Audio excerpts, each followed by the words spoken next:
Welcome to the 6 Minutes English Podcast, your quick guide to learning English every day. If you enjoy this lesson, don't forget to like the video and subscribe for more. Wow, I'm pretty full from dinner, but I always manage to find a little extra room for dessert. Do you think we should even look?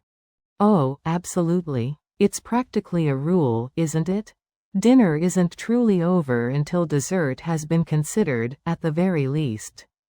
Besides, I definitely have a sweet tooth, so skipping it entirely would be a crime. You know, having a sweet tooth just means you really, really like sweet foods, like cakes, cookies, and candy. I almost always want something sugary after a meal. That makes sense. I can definitely relate. Alright, let's see what they've got. The menu looks interesting. There's a classic chocolate lava cake with raspberry coulis and vanilla bean ice cream. That sounds pretty rich. Ooh, chocolate lava cake is always a classic for a reason. That warm, gooey center is just divine. But raspberry coulis? I'm not sure if I'm in the mood for something fruity with my chocolate tonight. I was thinking something a bit more straightforward, perhaps. I hear you. Then there's the New York-style cheesecake with a choice of berry compote or plain. Cheesecake is usually a safe bet. Creamy, tangy, very satisfying. I quite like it plain, to be honest. No need to complicate perfection.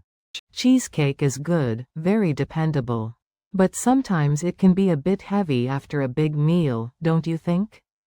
Like, it sits in your stomach for hours. I mean, it's delicious, but I'm looking for something that won't make me feel like I need to be rolled out of here. That's fair. How about the apple crumble served warm with a scoop of cinnamon ice cream?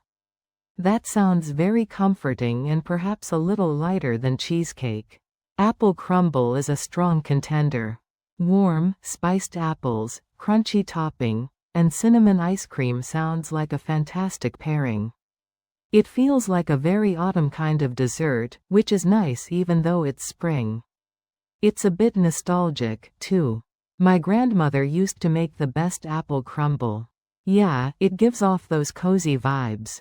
Then there's the tiramisu, classic Italian coffee-soaked layers, mascarpone cream, and cocoa powder. That's usually a lighter option because of the coffee, but it still has a richness to it. Tiramisu is elegant. I do love coffee, but sometimes I find it a bit too light, almost like it's not really a dessert. More like a sophisticated after-dinner drink in solid form, if that makes sense. I want something that feels more substantial, you know? Like a proper dessert, not just a coffee-flavored cloud. I totally get what you mean. We've also got a selection of artisanal ice creams and sorbets. They have vanilla bean, dark chocolate, pistachio, strawberry sorbet, and mango sorbet. That's probably the lightest option if we were really trying to be good, or couldn't finish anything else. Ice cream or sorbet would definitely be the lightest, but I'm here for an experience. Just plain ice cream feels a bit pedestrian after looking at all these other options. Unless, of course, they had something really unique, like a lavender honey ice cream or something. But pistachio, vanilla, chocolate, those are just staples. So, based on what you're saying, you're looking for something substantial, warm, but not overly heavy, and definitely not just plain ice cream. Am I summarizing that right? Precisely. You've nailed it. Something that feels like a proper treat, but won't leave me feeling sluggish. What about you? What are you leaning towards? Because right now, I'm totally on the fence between the apple crumble and maybe the lava cake if I decide to just go for pure indulgence. On the fence? What do you mean by that? On the fence means I'm undecided, you know? Like, I could go either way. I'm torn between the two options. I haven't made up my mind yet.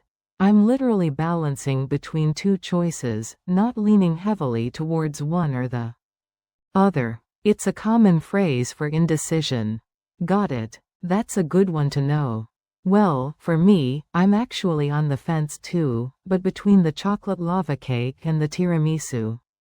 I know I said the lava cake sounded rich, but sometimes that's exactly what I want, a powerful, no-holds-barred chocolate experience. But the tiramisu could be a good counterpoint to our savory meal. See, we both have our dilemmas. This is harder than ordering the main course. Maybe we should consider sharing? If we got one of each of our top 2 choices, we could try both. You get your lava cake, I get my crumble, and we each get a taste of the other. That's an excellent idea. Sharing sounds perfect. That way, neither of us has to be entirely on the fence.